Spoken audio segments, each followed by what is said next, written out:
పకడ్బందీగా 5 గ్యారెంటీల అమలు ఎన్ని ఇబ్బందులైనా వెనుకడుగు వేయమని చెప్పేసి దరఖాస్తుదారుల నుంచి ఓటీపీ అడగరు. ఎవరైనా అడిగితే పోలీసులకు ఫిర్యాదు చేయండి. ప్రజాపాలన క్యాబినెట్ సబ్ కమిటీ వెల్లడి.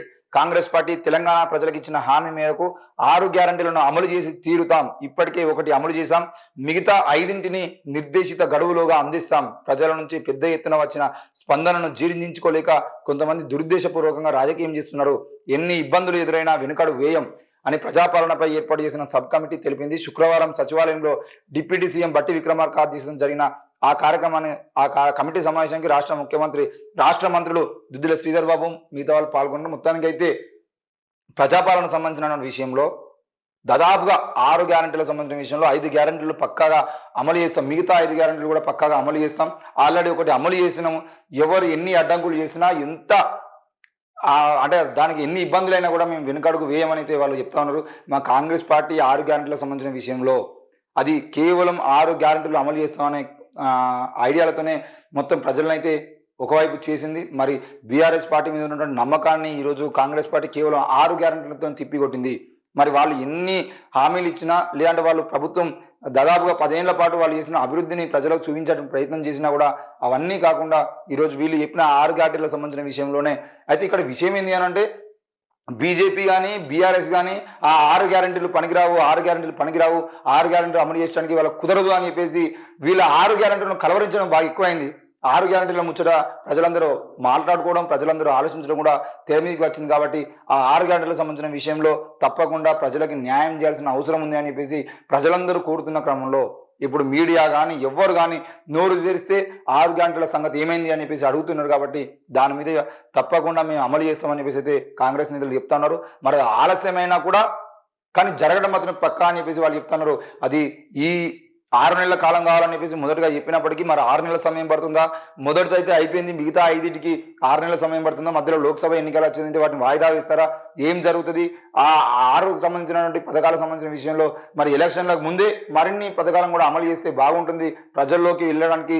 లేదంటే ముఖ్యంగా లోక్సభ ఎన్నికల్లో ఎంపీల స్థానాన్ని గెలుచుకోవడానికి కూడా వాళ్ళ 6 గ్యారెంటీల్లో కనీసం ఇంకో 2-3 పథకాలు కూడా ప్రజలకి అందుబాటులో తీస్తే బాగుంటుందని చెప్పేసి ప్రజలు అనుకుంటున్నారు. మరి ఏం జరుగుతుందో చూడాల్సిన అవసరం ఉంది. ఈ యాదాద్రి ఎందుకు ఆలస్యమైంది? పూర్తి నివేదిక ఇవ్వండి. ఇంధన శాఖ అధికారులకు డిప్యూటీ సీఎం బట్టి విక్రమార్క ఆదేశం. బిల్లులు ఇవ్వలేదు, అందుకే జాప్యం జరిగిందని చెప్పేసి BHEL CMD చెప్పడం జరిగింది. యాదాద్రికి సంబంధించిన విషయంలో థర్మల్ విద్యుత్ కేంద్రం ఏదైతే ఉందో ఆ విద్యుత్ కేంద్రానికి సంబంధించిన విషయంలో ఎందుకు ఆలస్యం అవుతుందన్న విషయం మీద మరి నిన్న మాట్లాడడం జరిగింది. మరి దానికి సంబంధించిన విషయంలో BHEL చెప్పింది ఏంటంటే మాకు బిల్లులు రాలేదు కాబట్టి ఆ బిల్లులు రాకపోవడం వల్ల ఆలస్యమైందన్న విషయాన్ని అయితే మనం చూస్తూ ఉన్నాం. మరి యాదాద్రి ఎందుకు ఆలస్యమైంది? యాదాద్రి థర్మల్ విద్యుత్ కేంద్రం నిర్మాణం ఆలస్యానికి కారణాలు ఏంటని ఉప ముఖ్యమంత్రి, విద్యుత్ శాఖ మంత్రి మల్లు బట్టి విక్రమార్క ఇంధన శాఖ అధికారులను ప్రశ్నించారు. దీనిపై పూర్తి స్థాయి నివేదిక ఇవ్వాలని ఆదేశించారు. శుక్రవారం నాడు ఇక్కడ బిఆర్ అంబేద్కర్ సచివాలయంలో ఇంధన శాఖ కార్యదర్శి రిజ్వీతో కలిసి యాదాద్రి పవర్ ప్లాంట్ పై సమీక్షా సమావేశం నిర్వహించారు. దీనికి BHEL ఉన్నతాధికారులు కూడా హాజరయ్యారు. యాదాద్రి పవర్ ప్లాంట్ నిర్మాణం పనుల ఒప్పందం ప్రకారం 2020 అక్టోబర్ నాటికి 2 యూనిట్లు, 2021 అక్టోబర్ నాటికి మరో 3 యూనిట్లు పూర్తి చేసుకుని మొత్తం 4000 మెగావాట్ల విద్యుత్ ఉత్పత్తిని ప్రారంభించాల్సి ఉంది. అయితే వీటి నిర్మాణం ఇప్పటికీ పూర్తి కాకపోవడానికి గల కారణాలు చెప్పాలని ఉప ముఖ్యమంత్రి ఇంధన శాఖ అధికారులను అడిగారు. ముఖ్యంగా కాంపిటేటివ్ బిడ్డింగ్ విధానంలో టెండర్లను ఆహ్వానించకుండా నామినేషన్ పద్ధతిలో BHELకు పనులు ఎందుకు అప్పగించారని ప్రశ్నించారు. ఈ ప్లాంట్ నిర్మాణం కోసం TS జెన్కో రూపొందించిన అంచనాలు, BHEL కోట్ చేసిన రేటు, దీనిపై ఇరుపక్షాల మధ్య జరిగిన సంప్రదింపుల వివరాలు, అగ్రిమెంట్ విలువ, వాటి అంశాలతో పూర్తి స్థాయి నివేదిక ఇవ్వాలని ఇంధన శాఖ కార్యదర్శిని ఆదేశించారు. యాదాద్రి పవర్ ప్లాంట్ నిర్మాణానికి 34,500 కోట్ల అంచనాలతో 2015 జూన్ 6న BHELతో ఒప్పందం చేసుకోగా 2017 అక్టోబర్లో వర్క్ ఆర్డర్ జారీ చేశారని, ఈ అగ్రిమెంట్ ప్రకారం 2021 నాటికి పనులన్నీ పూర్తి కావాల్సి ఉంటే ఇప్పటికీ ఎందుకు పూర్తి కాలేదని అడిగారు. దీనిపై BHEL chairman and managing director Koppu Sadasivamurthy, director తనీందర్ Gupta వివరణ ఇచ్చారు. సకాలంలో తమకు పర్యావరణ అనుమతులు ఇవ్వలేదని తెలిపారు. 34,500 కోట్ల పనుల్లో BHELకు 20,444 కోట్లు మాత్రమే పనులు అప్పగించారని, మిగిలిన పనులు TS జెన్కో ఇతర సంస్థలు చేపట్టాయని వివరించారు. తమకు ఇచ్చిన పనుల్లో 15,860 కోట్ల పనులు పూర్తి చేసి 14,400 కోట్లు చెల్లించారని, ఇంకా 1,167 కోట్ల బిల్లులు పెండింగ్ లో ఉన్నాయని తెలిపారు. గత ప్రభుత్వం తమకు విడతల వారీగా చెల్లింపులు చేయలేదని, 2023 మార్చి ఒక్క నెలలోనే 91% పేమెంట్ చేశారని వివరించారు. నిధులు సకాలంలో చెల్లించకపోవడంతోనే తాము సబ్ కాంట్రాక్టర్లు చెల్లింపులు చేయలేకపోయామని, ఫలితంగా పనులు సకాలంలో పూర్తి కాలేదని వివరించారు.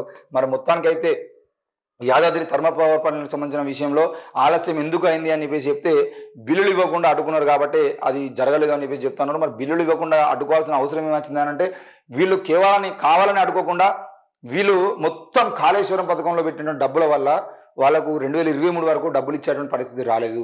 ఏ పథకంలో ఆఖరికి సప్లాన్ నిధులను సంబంధించిన విషయంలో కానీ, అంటే గురుకులాలకు సంబంధించిన నిధులకు సంబంధించిన విషయంలో కానీ, ఇట్లా దాదాపుగా ప్రతి పైసను తీసుకుపోయి కాళేశ్వరం ప్రాజెక్టులోనే పెట్టుబడి పెట్టడానికి ప్రయత్నం చేశారు కాబట్టి ఈరోజు ఎస్సీ ఎస్టీ సప్లానికి సంబంధించిన విషయంలో కూడా ఆ డబ్బుల్ని ఖర్చు చేయకుండా ఆపి, ఆ ఖర్చు చేయకుండా ఉన్నటువంటి నిధులు ఏవైతే ఉన్నాయో వీటన్నిటిని మళ్లించేటువంటి ప్రయత్నం కూడా చేశారు అని చెప్పేసి చాలా ఆరోపణలు ఉన్నాయి.